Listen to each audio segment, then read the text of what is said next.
Ma'am, step aside. This seat isn't for you. But it's my boarding pass. My name's Jenna Ward. I said step aside. The gate area at DFW Terminal C fell into a sudden hush. Conversations thinned. A rolling suitcase clicked. To a stop. Above, the speaker droned a final boarding call. But no one moved. All eyes drifted toward the young woman standing in the narrow jet bridge entrance, her hand trembling around a creased boarding pass. Jenna's pulse thudded. She could hear it louder than the airport AC hum. At 22, she had flown alone. Only twice, but nothing like this had ever happened. She had arrived early. She had checked in. She had been assigned seat for a window up front. She had done everything right. Yet the gate agent, Richard Hulley, kept his arm stretched across the doorway like a barricade. He spoke again, slower now. That seat is reserved. You need to wait. Jenna swallowed. Sir, it's printed, right? Here, you can scan it again. Richard's jaw tightened. I don't need to scan it again. A woman in line whispered to her husband. Why isn't he letting her on? Poor thing, looks terrified. Jenna pressed the boarding pass to her chest, feeling the raised edge of the printed barcode. Behind it, just inside her tote bag, something metallic clinked softly, a silver badge she carried for luck. She never flew without it. She never explained why. Now another passenger, a gray-haired businessman named Earl Thomas, stepped forward. Sir, he said gently, we're all late. The young lady has a ticket. Let her through. Richard ignored him. Security matters come first. Security, Jenna whispered, confused. His eyes flicked down, then back up, as if silently, implying something about her, about who he assumed she was or wasn't. Jenna felt her throat tighten. She stood straighter, willing her voice not to shake. I'm not causing trouble. I just want to go home. A mother holding a toddler shifted, uncomfortably. Another person began recording. A third murmured, this doesn't look right. The speakers chimed again. Final call. Flight 781 to Denver. All passengers must now board. Richard didn't move. Jenna's breath grew shallow. The jet bridge behind Richard was empty, bright with white overhead lights and smelling faintly of jet fuel. One step. That's all she needed. One step onto the aircraft. Then a firm voice echoed from inside the plane. What's the holdup out there? We're missing one for 4A. Footsteps approached. A tall man in a Navy pilot uniform appeared at the far end of the jet bridge. His cap was tucked under one arm, revealing short, silver-streaked hair. His captain's wings caught the light, the same design as the badge hidden in Jenna's tote. Captain, Michael Ward halted when he recognized the figure standing frozen at the entrance. His expression changed at once. He strode forward, voice ringing clear. Jenna, sweetheart, why aren't you on the plane? A ripple of shock traveled through the passengers. Richard stiffened. Captain, I was handling an issue with her ticket. The captain's brows lowered. Her ticket? Sees a sign for a Jenna?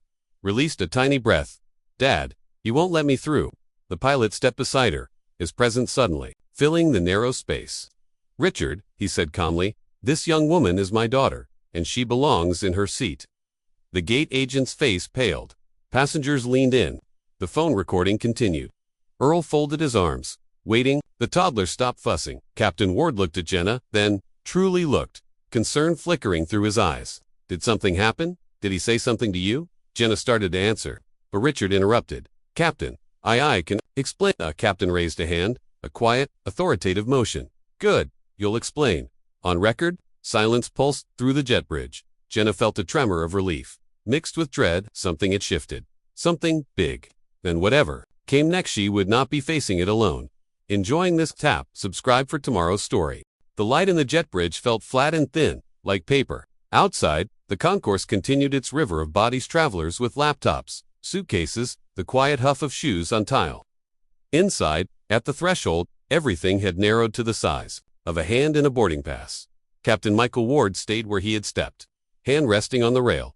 He had flown for 31 years. He knew routine. He knew delays and misplaced luggage and irate passengers. He did not know this. A gate agent refusing his daughter the seat printed under her own name. Jenna's shoulders shook just enough to betray the calm she tried to fake. Her eyes were bright, the color of late afternoon sky. She had flown to Dallas to visit her younger brother, who worked nights at a neighborhood diner.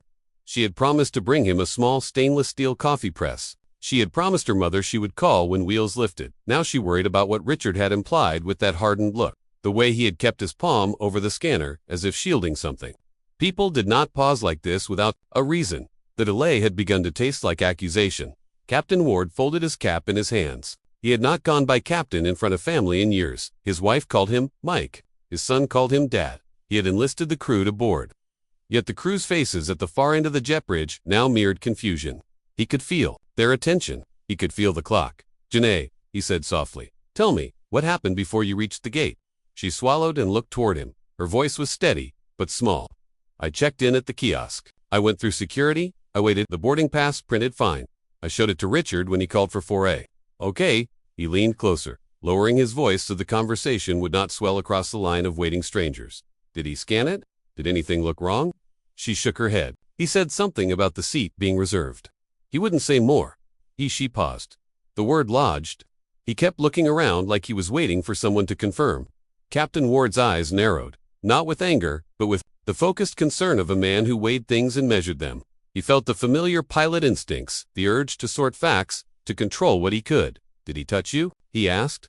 No, Jenna's shoulders eased a fraction. "He just blocked the door. He said I should wait." At that, a low murmur went up along the line of passengers' analectal thread of discontent. Phones tilted. A woman in a floral scarf whispered, "This is ridiculous." Captain Ward stepped forward and placed one hand lightly on Jenna's shoulder. The gesture was small, gentle. It steadied her more than any words could. "Sir," he said, addressing Richard with only the authority of a father first. Then, that of the man everyone recognized as the flight's captain, "My daughter is right here. You are delaying our departure. If there's a problem with her boarding pass, show me now." Richard squared his shoulders. For a moment, he looked like a man who had rehearsed this encounter. "Captain, policy, Michael interrupted, "is written for a reason. The reason has to make sense." Around them, the human chorus changed.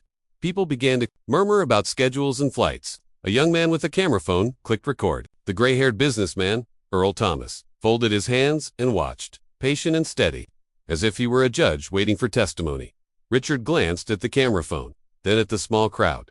He took a breath. "Captain, she's in a seat reserved for premium passengers." I was asked by whom? Michael's question landed like a physical object. No one met Richard's eyes. Richard's mouth opened, then closed. He looked past the captain, toward the back of the plane, and the cabin crew who were watching through the open doorway. "I don't know their names," he said finally. "I was told to hold the seat." Jenna's fingers twined unconsciously with the strap of her tote bag.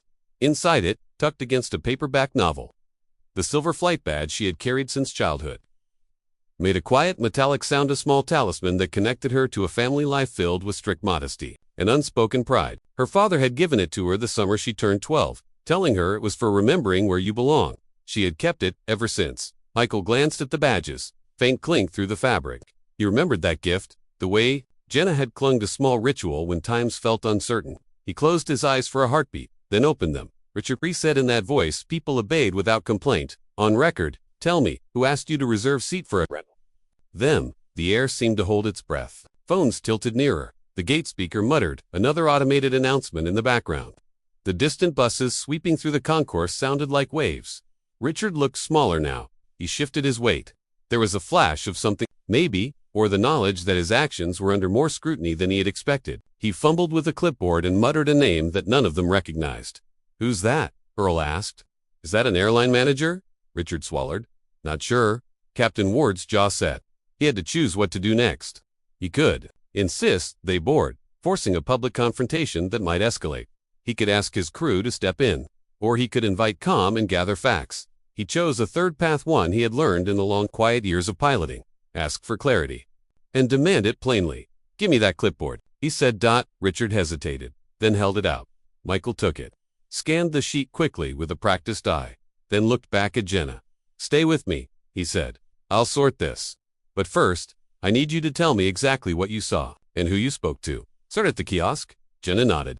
Her voice was steadier now. She breathed in, and the jet bridge seemed to widen a little, as if the whole incident might be absorbed into stale fluorescent light and airport noise. Somewhere behind the compact drama, the flight attendants watched with the keen, trained calm of professionals who saw more of human tension in one day than most see in a year. An aisle away, a man tapped his watch. The sound a tiny ticking drum. The clipboard trembled in Captain Ward's hand like a lever that could tip the balance. The next words promised to shape whether this delay would end in explanation or in a confrontation that could not be undone. The clipboard was heavier than it looked, thick with printed manifests, pen marks, and a single sticky note that had been folded, unfolded, then folded again. Captain Michael Ward held it in one hand, the way a man holds something that might explain more than anyone wished. Jenna watched him scan the page. The overhead lights washed his uniform in pale white, sharpening each crease of his jacket. She could almost hear the steady pilot's breath. He had practiced for decades slow and slower out. Behind her, the line of passengers expanded like a quiet half circle. People leaned against carry-ons, pretending not to watch while watching. Everything. Someone whispered. This is on record now, right? The young man with the phone nodded. Another woman pulled her daughter a little closer. Richard kept his arms close to his sides, fingers twitching near his name badge. He stood planted at the jet bridge entrance, like a man guarding a door he did not fully understand. Jenna felt the pressure build again, an invisible weight on her chest. She tried to loosen her grip on the tote bag strap. The silver badge inside brushed her knuckles. She steadied. Captain Ward tapped a single line on the clipboard. Richard, he said, seat 4A shows hold, but there's no notation, no initials, no reference number. Who told you to mark this? Richard cleared his throat. I was told by a supervisor. Over radio? Which supervisor? Michael asked. I didn't catch the name. And you didn't seek confirmation? I assumed it was correct. Earl Thomas spoke from the side. You can't hold a paid seat without written instruction. That's standard. Richard flinched, as if the businessman's calm voice carried an unseen authority of its own. Jenna inhaled. Dad, someone behind the counter earlier pointed at me. I didn't think much of it. Maybe that person said something. Michael turned. Who pointed? Hey woman, Jenna said. Dark hair. She had a lanyard. I thought she was talking about her shift, but she looked at me and then walked away. Michael gave a small nod. Okay, good. Let's reconstruct this. He took 2 steps forward, positioning himself directly in front of Richard, but slightly angled so Jenna remained beside him. His tone softened but did not lose its firmness. Look, let's assume someone asked you to hold the seat. You thought you were doing your job? The question is whether that instruction was legitimate. And from what I see here, he tapped the clipboard again. Nothing backs it up. Richard's skin flushed a dull pink. Captain, I wasn't trying to cause a scene. You already have, Michael said gently. Now we need clarity. A flight attendant, Grace Miller, appeared at the far end of the jet bridge. She gave a respectful nod to the captain. Sir, the cockpit is sealed. Cabin checks complete. We're ready when you give the word. Michael exhaled through his nose. The pressure of time stop moment began to settle. He lifted a hand without looking away from Richard. Grace, please bring me the passenger list tablet. Yes, Captain. When she returned, he scrolled quickly. His eyes caught something unusual. Seat 4A, originally assigned to Jenna Ward. With a brief, very brief one-line edit from 20 minutes earlier. He frowned. This modification wasn't made by Gates' staff, he murmured. Jenna stepped a little closer. What does that mean? It means, Michael said, showing her the screen, someone with higher level access touched your record, but didn't finalize anything. The system shows an attempted reassignment, then a reversal. Earl drew a breath. Someone tried to move her? Michael nodded slowly, but didn't complete it. All eyes turned to Richard. I didn't know any of that, he said quickly. I only heard the radio message. Michael looked at him for a long, steady second. And you didn't question it. Richard's mouth tightened, but he didn't answer. Jenna felt her pulse trickle with something sharper than fear. She wasn't sure whether the incident was carelessness or something worse. But either way, it had left her standing in front of an entire line of strangers, feeling accused without a reason. Grace leaned in. Captain, passengers are starting to ask if the flight will cancel. Michael closed his hand around the clipboard, grounding himself. Not yet. He glanced toward the cabin door, then at Jenna again. Before we board, I need 2 things. First, confirmation from management on who issued this instruction. Second, a clear explanation of why. Jenna nodded. The calm certainty in her father's voice steadied her. Michael stepped aside to call operations via the wall phone. He gave his name, flight number, and the issue. His voice stayed even, professional. A pause. Then another dot. Jenna watched his shoulders stiffen. Dot. He hung up slowly. Dad, she asked. Michael's jaw flexed once. Operations says no supervisor gave any hold order for seat 4A. The passengers stirred. Richard swallowed hard. Captain, Michael raised a hand. We'll sort responsibility later. He said. Renelle, Jenna will board. He turned to her. Stay close. As they stepped toward the jet bridge entrance, the crowd parted slightly. The way people instinctively move when a truth begins to surface. Jenna placed her foot forward just 1 step, but Richard shifted again. Not blocking this time, only looking stricken. Captain, I think there's something else you should see. Michael pivoted. What is it? Richard reached into a drawer below the gate counter, retrieving a small envelope pan, marked, sealed, thin. This came in earlier, he said quietly, addressed to the person in seat 4. Jenna stared at it, feeling something cold climb her spine. Michael took the envelope, weighing it. Whatever was inside did not feel random, and as he looked up, the jet bridge lights flickered, just once, as if the building itself sensed the shift. The unmarked envelope rested in Captain Ward's palm like something fragile or, dangerous though it was, neither by weight, a flat, papery whisper. Jenna stared at it, unable to blink. Around them, the waiting passengers had fallen into a soft hush, curious but wary, as if sound itself might disturb the moment. Who delivered this? Michael asked. Richard wet his lips. A runner from the concourse desk. Said it belonged to the assigned passenger for 4A. I didn't open it. Michael held the envelope to the light. Nothing showed through. Jenna felt her breath catch. Why would someone send a note to a seat number? Great question, Earl muttered from behind. A mother-in-line murmured. This is getting strange. Michael turned the envelope over once more. It was clean. No name. No department stamp. No airline logo. Just a seat number written in tiny block print on one corner. 4A. He offered it to Jenna. This is yours to open if you want. Her fingers hovered. A tremor ran across her knuckles. What if it's something bad? She asked. Then we handle it together, he said softly. She nodded, drew a breath, and slid a finger beneath the flap. The paper inside unfolded easily. Jenna looked down and froze. Michael leaned close. What does it say? She handed it to him, voice thin, read it. He took the paper and read the single sentence, printed neatly in black ink. Passenger in 4A requires additional verification at the gate. That was all. No signature, no department, nothing else. Jenna blinked. Verification. For what? Richard exhaled, shoulders sagging. Captain, I swear, I didn't write that. Michael's jaw set. Verification, for what? He repeated. Who decides that? There are procedures, documentation, names. Grace, the flight attendant, stepped forward cautiously. Sir, do you want to escalate this to airport security? Michael shook his head. Not yet. We're still missing context. He turned back to Richard. Did anyone tell you Jenna was flagged? No, Richard said quickly. Nothing like that. It's only the message about holding the seat. And you didn't think to connect this note to that message? Earl asked. Richard swallowed. I didn't want to assume. Michael Neely spoke, then stopped himself. His eyes shifted back to Jenna. Sweetheart, he said quietly, I need to ask something uncomfortable. Has anything like this ever happened before? At check-in, TSA, prior flights. She shook her head firmly. Never, not once. Her father believed her instantly. He always had. A man near the back snapped. This is ridiculous. Let her on already. Another voice chimed in. Feels like someone targeted her seat. The young man with the phone lowered his camera, troubled. Yeah, too many coincidences. Michael exhaled slowly, trying to keep the situation from spiraling. All right, he said. Here's what we do. Jenna boards with me. No more delays. He placed a supportive hand on her back and guided her toward the jet bridge entrance. But as they reached it, Richard lifted a shaking hand, not blocking, just halting.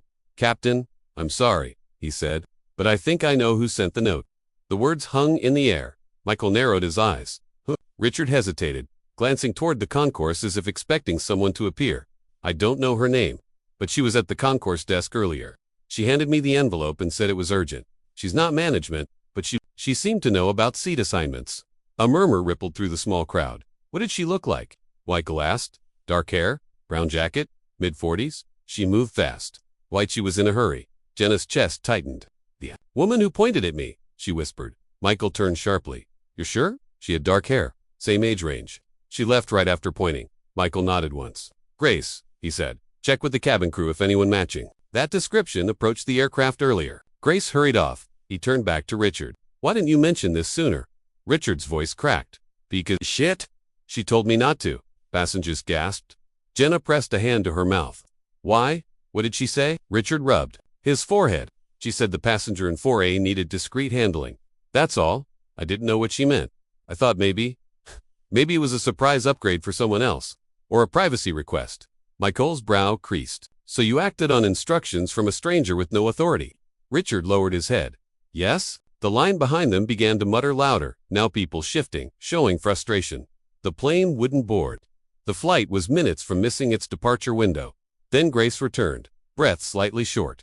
Captain, she said. No one matching that description approached the cabin, but someone asked one of our attendants earlier if the special passenger boarded yet. Michael straightened. Special passenger, Grace nodded. The attendant didn't think anything of it. She assumed the person meant a medical accommodation. Jenna whispered, but they meant me. Michael looked down the jet bridge. Then at the envelope still in his hand, "Someone tried very hard to interfere with seat 4A," he said, "and we still don't know why." A final boarding announcement boomed overhead sharp. Urgent. Jenna felt a cold prickle run down her back. Her father folded the envelope once more, slipping it into his jacket. Then, gently, he placed his hand on Jenna's shoulder. "Come with me," he said. "We're getting answers." They stepped into the jet bridge. But before they reached the plane door, Grace called out softly, "Captain, the woman who asked about the special passenger left something behind in the waiting area. A small black case. Unlabeled." Michael turned. "Where is it now?" Grace lifted the case's slim, hard plastic shell with no markings. "We haven't opened it," she said. "It was left under the seat closest to the gate." Michael reached for it. If the envelope had been a spark, this case might be the flame. The slim black case felt cool against Captain Ward's palm, cool and unexpectedly heavy. Not dangerous heavy, but purposeful heavy, like something meant to be carried by someone with a reason. The passengers watched with a mixture of curiosity and apprehension as he turned it over. No tag, no initials, just a smooth, matte shell. Jenna stood beside him, arms drawn close, the strap of her tote sliding against her shoulder. Inside the bag, the silver badge shifted again, a soft metallic nudge, as if reminding her she was not powerless here. She was connected. Grace kept her voice steady. "Sir, I don't believe the case contains anything hazardous. The isn't right, but protocol says we shouldn't open it without proper authority." Michael nodded. "Understood." He looked at Richard. "Is this from the same woman who gave you the letter?" "I believe so," Richard whispered. "She sat right there." He pointed to a row of blue chairs along the gate wall. "She waited 10, maybe 15 minutes. Then she left. When we started boarding, someone found the case on the floor." Jenna's stomach tightened. Why leave it? Why interfere at all? No one had an answer, but the crowd seemed to lean toward the question, like plants toward light. Earl stepped forward again. "Captain, if this involves seat assignments or gate access, it could link to an internal error. Or worse, someone pretending to have authority." Michael gave a slow nod. "Exactly my concern." He carried the case to the counter. "Grace, notify airport security. Ask for a supervisor to meet us here. We need verification before this flight goes anywhere." Grace hurried toward the service phones. Jenna exhaled shakily. "Dad, do you think someone was trying to keep me off the plane?" Michael didn't answer immediately.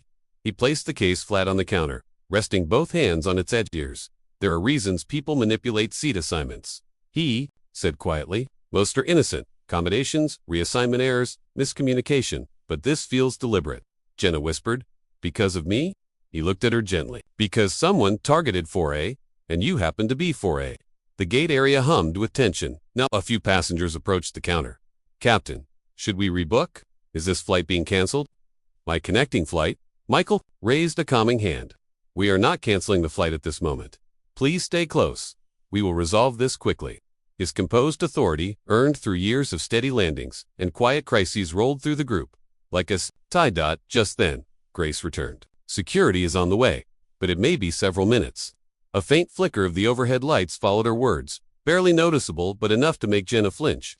She looked down the jet bridge, unsure why the shadows near the plane door felt suddenly heavier. Michael turned to Richard. "Tell me everything," the woman at the concourse said. "Word for word." Richard swallowed. She came up behind the desk. "Ask if I was working flight 781? I said yes." She said, "Please hold seat for a special verification." Discreetly, she set the envelope on the counter and left. "And you assumed she had authority?" "Yes." Michael inhaled slowly, disappointment soft but unmistakable. "Richard, authority isn't something you assume, it's something you verify." A murmur of agreement rippled through the crowd. But before anyone could speak more, the black case gave a tiny sound, a click. Jenna froze. "Dad, did you hear?" "Yes." He lifted the case gently. Another click echoed, tiny, hollow. "Not dangerous." "Mechanifall?" He flicked a glance at Grace. "Has it been scanned?" "No, sir. Security asked us not to handle it further." The click repeated, softer this time, like something shifting inside. Jenna stepped closer. "It sounds like a latch or a hinge." Michael nodded slowly. "Or a device that resets when disturbed." Earl edged nearer, frowning. "Captain, if it's not electronics and not heavy enough for equipment, it might be paperwork. Credentials? Maybe?" "Paperwork. Credentials." The words nudged something in Michael's memory. When he looked down at the case again, his eyes sharpened. He pressed 2 fingers lightly along its side. Another click. Familiar. Very familiar. "Grace," he said quietly, "this is a crew credential case." She blinked. A what? It's what pilots and senior staff use to carry ID badges, gate access cards, and route documents. A hush dropped across the group. Jenna felt her heartbeat quicken. But whose? Why leave it? Michael unlocked the outer clip carefully, slowly.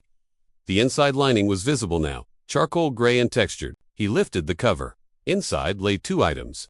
A blank visitor credential with no name. A folded sheet of paper with a short message handwritten in small, careful script. Michael unfolded the paper. His breath caught. Jenna leaned in. Dad, what is it? Read the line aloud. Your passenger in 4A is safer with you than with who's waiting in Denver. Jenna's knees weakened. What? Who's waiting for me? Michael stared at the message, mind racing. He looked at Generally looked hand. Something inside him tightened with protective instinct. Everyone, he said firmly, step back from the jet bridge. Passengers shuffled away. Jenna's voice trembled. Dad, what does this mean? Michael did not raise his voice. He didn't need to. It means, he said, this wasn't just about keeping you off the plane. It was about controlling where you arrived. A chill swept the gate area. Then he added quietly, and someone didn't want you to reach Denver alone. For a moment, the entire gate area stood frozen. Even the loudspeaker seemed to hold its breath, delaying the next boarding call. The message in Michael's hand trembled just slightly, only enough for Jenna to notice. She felt the tremor in her own bones. Someone in Denver? She whispered. Dad, I don't know anyone there except Mom's cousin Ann. She lives an hour out. Michael didn't answer. He was too focused, pilot-focused, eyes scanning the space, measuring exits, witnesses, angles, risks. He folded the note carefully and slipped it inside his jacket. Grace, he said, secure that jet bridge door. No one else boards until I say so. Grace nodded and moved. Richard finally found his voice. Captain, I never meant to involve myself in anything unsafe. I didn't know. Michael didn't scold him. His tone turned measured, almost detached. We'll handle that after. Right now, we keep everyone safe. Jenna stepped closer to her father, lowering her voice. Dad, who would want to stop me from getting to Denver? I'm not important. I'm not, he shook his head firmly. Not about importance, it's about intention. Someone tried to keep you off the plane. Someone else tried to warn you to stay with me. That means you were caught between 2 sides of something, and you didn't know it. Her breath stuttered. But why me? Micah hesitated. Then he turned a black case toward her and tapped a blank visitor credential. Jenna, these are advanced access cards. Not something a random person carries. Whoever left this had clearance. Enough to approach crew areas. Enough to know seat assignments. That means they weren't warning you as a stranger. Her brow creased. Then, why? Because they know me. A ripple ran through the passengers, soft gasps. Shifting weight, sharpened attention. Jenna blinked. They know you. Michael's throat tightened. This message wasn't for the captain. It was for me. Someone knew I was flying today. And someone knew you were in my cabin. The implications washed over Jenna in a cold wave. Dad, are you saying I was targeted because I'm your daughter? He didn't want to say it? She could see that, but he nodded once. A tiny tremor left her chest, something like fear mixed with clarity. But who would? Captain Grace's voice cut through, low and urgent. She had returned from the jet bridge door, tablet in hand. Sir, I checked. The crew access log. 30 minutes before boarding, someone used a temporary credential to approach the cockpit door. They didn't enter, but they got close enough to trigger the proximity alert. Jenna's heart thudded painfully. Michael straightened. The way only a trained pilot does when something shifts from uncertain to confirmed. Show me. Grace handed over the tablet. A single line glowed. Temp cred level 2, ACCESS. Approach detected 2:46 p.m. Michael checked the time. That was during crew prep. Before Jenna arrived. Before Richard received the letter, he read it twice. Jaw tightening. Jenna whispered. Dad? What does level 2 mean? It means, he said, access high enough to approach flight systems but not enter them. Someone with that clearance shouldn't be wandering around unsupervised, and they definitely shouldn't be leaving warnings at gates. Richard sank into a nearby seat. This is above me, he murmured. A mother held her daughter closer. Earl folded his arms again. Troubled. Jenna finally asked the question that had been clawing at her since part 2. What were they trying to do to me? Michael didn't sugarcoat. I don't know yet. But I know this, someone wanted you intercepted at the gate. And someone else, someone who knows how pilots move, how crew prep works, wanted you to remain under my protection. The words felt surreal to Jenna. I'm a college student. I don't have enemies. None of this makes sense. But Michael's voice softened. It might not be about you. Her eyes lifted slowly. Then who? Michael inhaled. Me. The passengers exchanged looks. Grace's hand covered her mouth. Earl's gaze sharpened. Jenna's voice shook. Dad, why would anyone go through me if they wanted something from you? Michael didn't answer right away. He looked down at the folded note in his jacket pocket, then back at her. A realization flickered across his face, one that felt heavy, private, painful.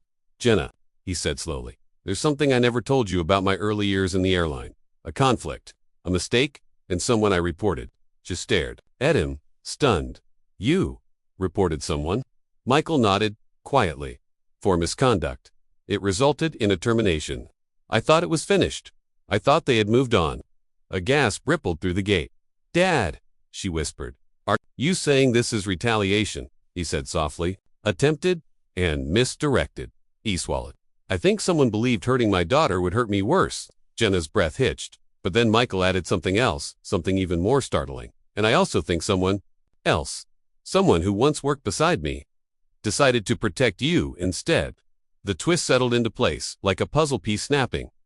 Two forces. One aiming to harm, one aiming to warn. All converging on seat 4 at Jenna's knees, weakened. "Dad, who would protect me?" Michael looked toward the concourse windows, eyes distant. "A former colleague," he said. "Someone I haven't seen in 20 years. He turned back to Jenna, voice quiet but firm. "And she may be closer than we think." A collective stillness fell over the gate area. Even the distant rumble of carts and rolling suitcases seemed to fade as Michael's words settled. "She may be closer than we think." Jenna clutched her tote, her fingers brushing the silver badge once more. She didn't know why, but the feel of it grounded her familiar metal in an unfamiliar storm. "Dad," she whispered. "Who is she?" Michael exhaled, shoulders lifting and falling. "A former first officer. Name was Laura Benson, smart, sharp, saw details no one else saw. But there was friction. She reported misconduct to me serious enough that I had to file it with the airline. The person she exposed was dismissed. And the dismissal," Earl added quietly from his place near the chairs, "didn't sit well with everyone involved." Michael nodded. "The person fired blamed both of us, but mostly me, because I signed the report. Laura left the airline a year later. I haven't spoken to her since." Jenna's brows pulled together. "But why protect me now? Why send warnings?"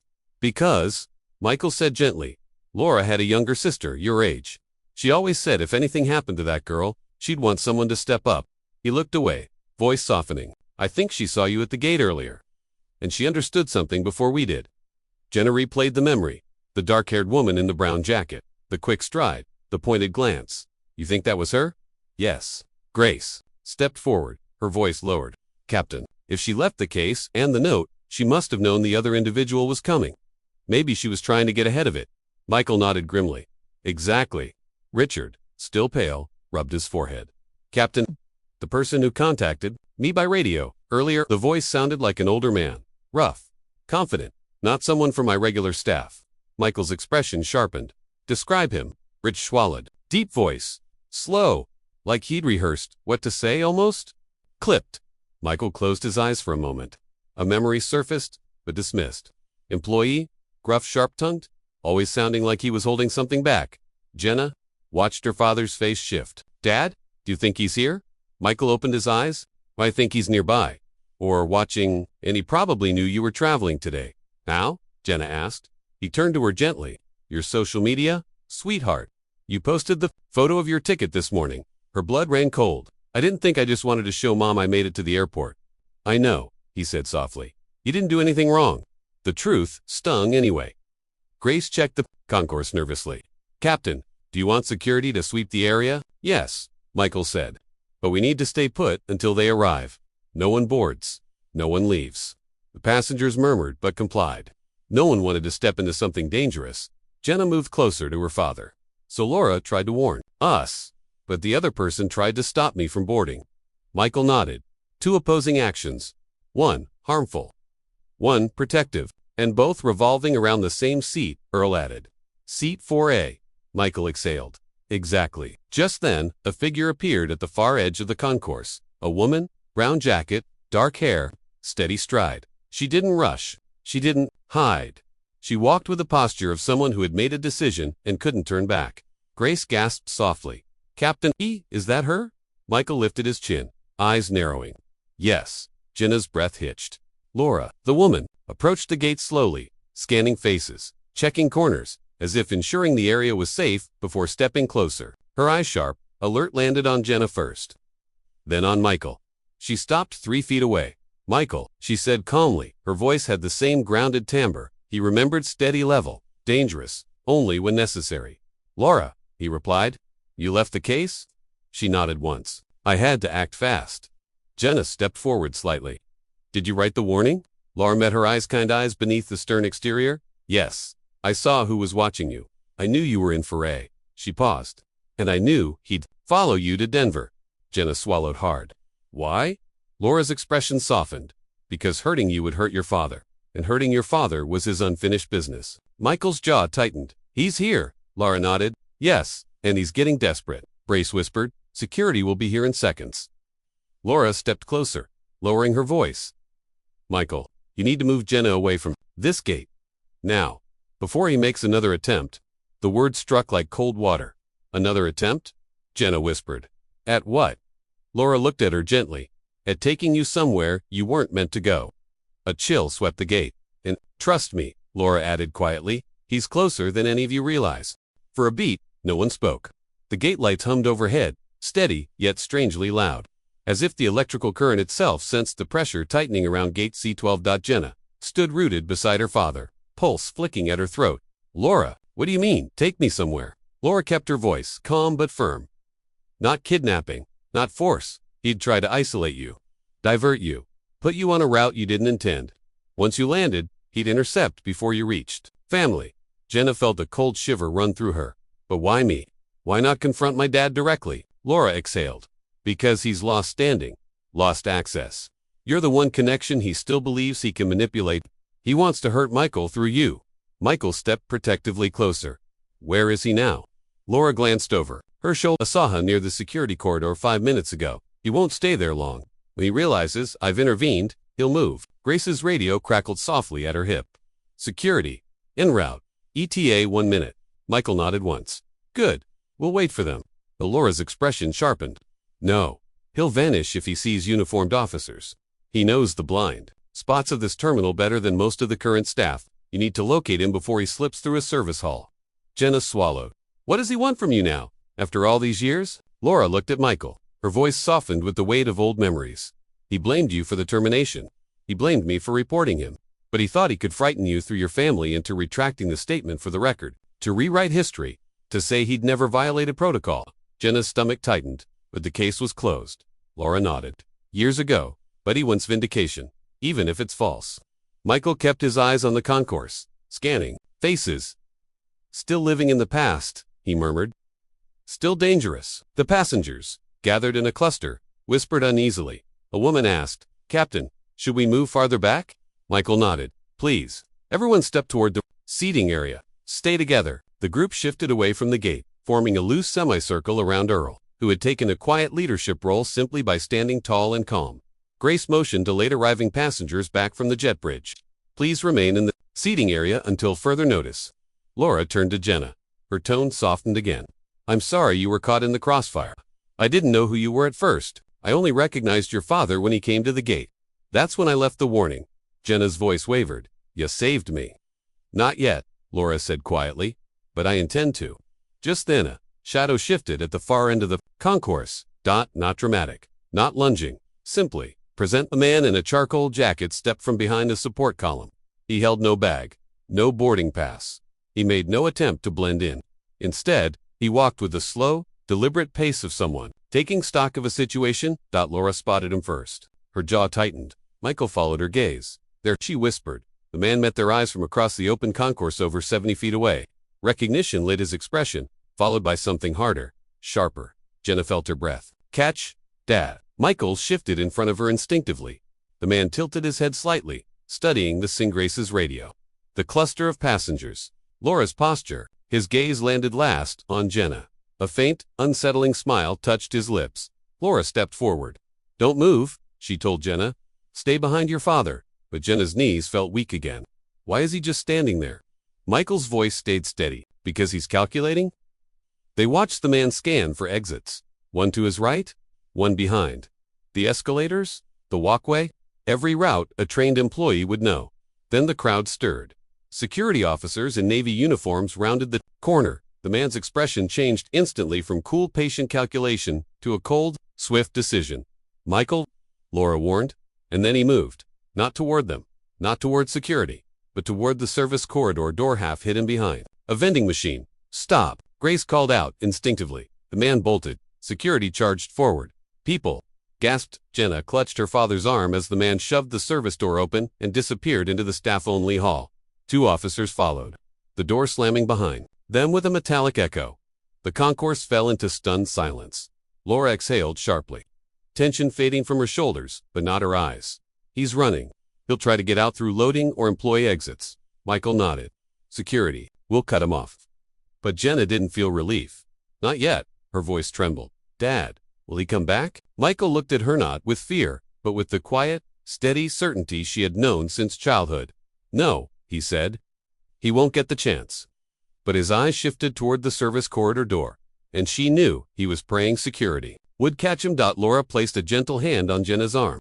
You're safe now. Truly. Jenna wished she could believe it. But something inside her, something instinctive, whispered that this wasn't over yet. Not until they got the whole truth.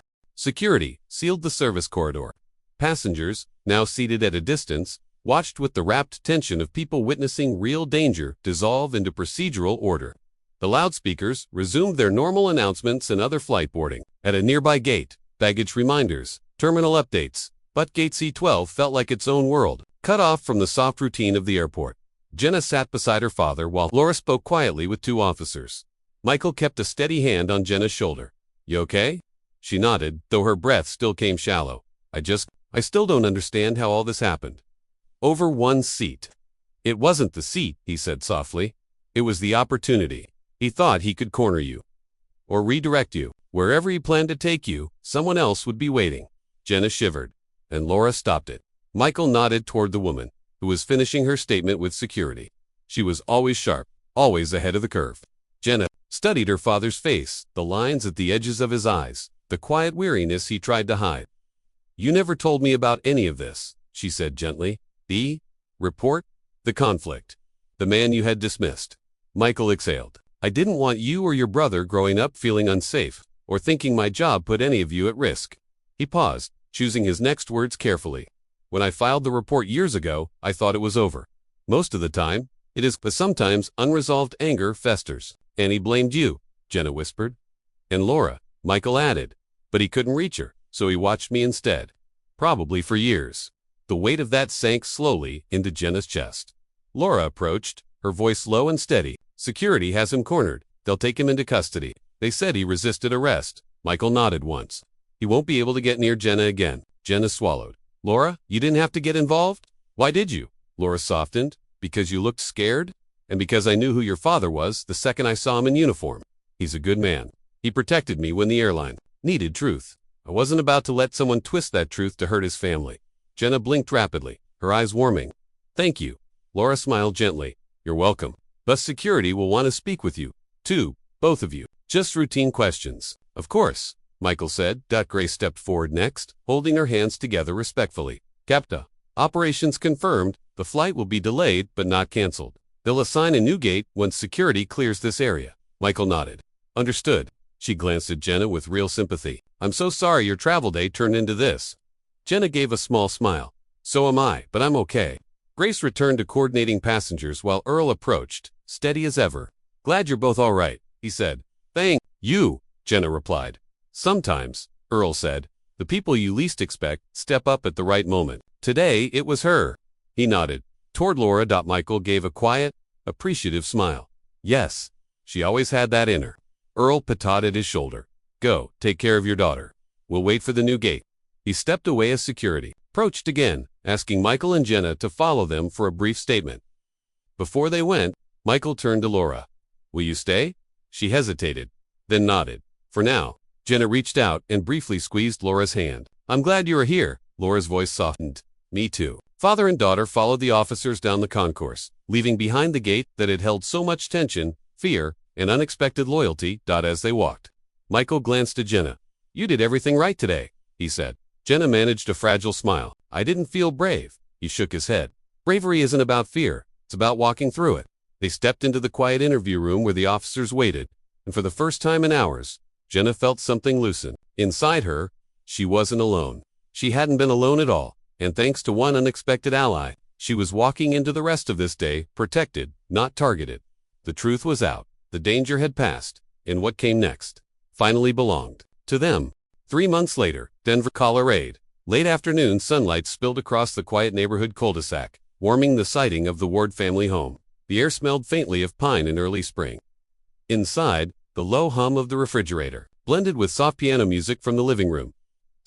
Jenna stood at the kitchen counter, stirring a mug of tea. Her movements were slower, now intentional, grounded. She still flew often, but she carried a new habit, arriving early, double-checking her ticket, and texting her dad before boarding. Some scars take time to close, but healing had found its rhythm. Footsteps sounded on the stairs. Tea again, Michael asked gently as he entered, still in uniform but with his cap tucked under his arm. She smiled. My nerves like it. He kissed her forehead. I'm proud of you. The past 3 months had brought closure. Formal investigations, recorded statements, and airport revisions to gate verification procedures. The man responsible had been arrested the same afternoon and was now facing charges for impersonation, interference with a crew member, and violation of airport security regulations. Laura testified twice. Her credibility, combined with the evidence she had left behind the case, the note, her eyewitness account, had closed the gaps. No one else could. The company reinstated her access privileges, temporarily so she could assist officials. For the first time in decades, she and Michael had spoken about the day she filed her report, about the dismissal that had haunted their careers. Long closed doors had opened, long carried burdens set down. Jenna exhaled softly. Have you talked to Laura today? Michael smiled. She texted this morning. She's consulting for the airline now. Safety audits, procedural rewrites. They needed someone with her eye. That's good, Jenna said. She deserves it, a knock echoed. At the door, Jenna glanced toward the entryway. That must be her. Michael's brows rose. She's early. They walked together, and when the door opened, there she was, Laura Benson. Brown jacket replaced with a navy cardigan, hair shorter now, expression softer. Hope I'm not interrupting, she said. Jenna stepped forward with an eager warmth. No, come in. Laura entered, offering a small smile as she scanned the familiar home. Beautiful place. Peaceful. Thank you, Michael said. Tea. Love, son. They moved to the kitchen.